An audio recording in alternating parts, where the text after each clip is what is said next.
चलिए खबरों में आगे बढ़ते हैं। बड़ी खबर सामने आ रही है। यूपी उपचुनाव को लेकर दिल्ली में बैठक खत्म हो चुकी है। गठबंधन को 2 सीटें भी देने को तैयार नहीं है बीजेपी। आरएलडी को 1 से अधिक सीट मिलने की उम्मीद है। हमारे सोर्सेज से ये बड़ी जानकारी सामने आ रही है। 1 सीट पर निषाद पार्टी को भी सीट मिल सकती है। ये बड़ी खबर आपको बता रहे हैं, हमारे सोर्सेज से ये बड़ी खबर सामने आ रही है। यूपी उपचुनाव को लेकर आज दिल्ली में महामंथन चल रहा था। सीएम योगी आदित्यनाथ मौजूद थे, साथ ही गृह मंत्री अमित शाह इस बैठक में मौजूद थे और दोनों उत्तर प्रदेश के उप मुख्यमंत्री भी इस बैठक में मौजूद थे। लेकिन खबर पर सबसे बड़ी अपडेट ये कि यूपी उपचुनाव को लेकर दिल्ली में बैठक पर अब गठबंधन को 2 सीटें भी देने को तैयार नहीं है बीजेपी। इसी खबर पर और अधिक जानकारी के साथ मेरे सहयोगी अखंड हमारे साथ जुड़ चुके हैं। अखंड, खबर पर क्या कुछ अपडेट?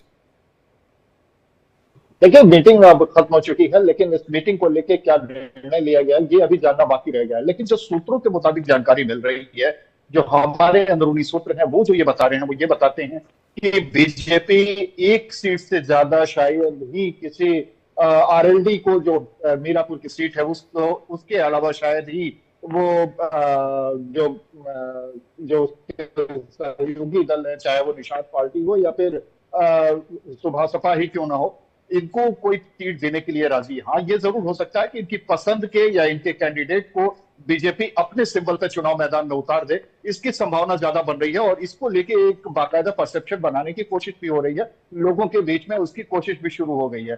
बहरहाल निषाद पार्टी के पास 2 सीटें थी, जिनमें वो कटहरी का दावा कर रहे हैं, मिल्कीपुर के लिए भी दावा कर रहे हैं, लेकिन मझवा के लिए दावा कर रहे हैं, कटहरी और मझवा के लिए दावा कर रहे हैं। तो इन दोनों ही सीटों पे मुमकिन है कि वहां पे उनकी पसंद के कैंडिडेट उतारे जाएं, लेकिन सिंबल जो रहेगा वो बीजेपी का रहेगा, यानी कमल निशान रहेगा, जिसके साथ कैंडिडेट उतारा जाएगा। मीरापुर सीट ये जरूर माना जा रहा है कि वो आरएलडी के खाते में जाएगा। बाकी सभी सीटें जो हैं, 9 सीटें जो हैं, वो बीजेपी अपने पास रखने को तैयार रहेगी, रखने की कोशिश करेगी। अब इसके बीच में रास्ता क्या निकलता है, आज क्या फैसला हुआ है, ये अभी देखना थोड़ा दिलचस्प होगा, क्योंकि अभी तक किसी ने भी कोई बयान नहीं दिया है, किसी की तरफ से कोई जानकारी नहीं निकल कर आई है।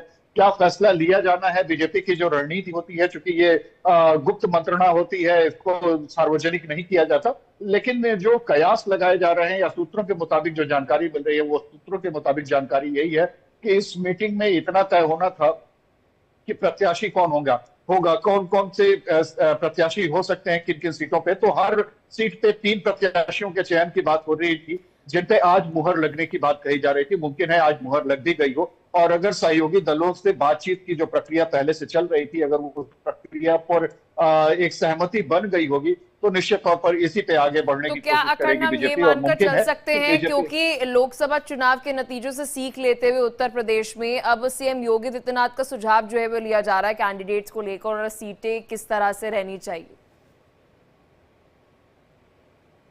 से ये सीख ली गई है और निश्चित तौर पर जिस तरीके से मुख्यमंत्री योगी आदित्यनाथ को फ्री हैंड देने की कवायद शुरू हुई थी, और इसको लेकर संघ ने भी जिस तरीके से दखल दिया था, और इस पूरी प्रकरण में, इस पूरी प्रक्रिया में अगर देखा जाए तो संघ की भी एक भूमिका नजर आती है। और मुमकिन है कि संघ ने जो सभी सीटों पे अपनी तरफ से कुछ सुझाव दिए हैं, अब क्या सुझाव हैं उसको, हालांकि संघ की किसी भी सहभागिता को सीधे नकारा जाता है बीजेपी की तरफ से, लेकिन ये इससे कोई इसमें कोई दो राय नहीं होती कि संघ की राय बहुत अहम हो जाती है, और ऐसे में संघ की राय यहाँ पे कितना महत्वपूर्ण रोल अदा करती है।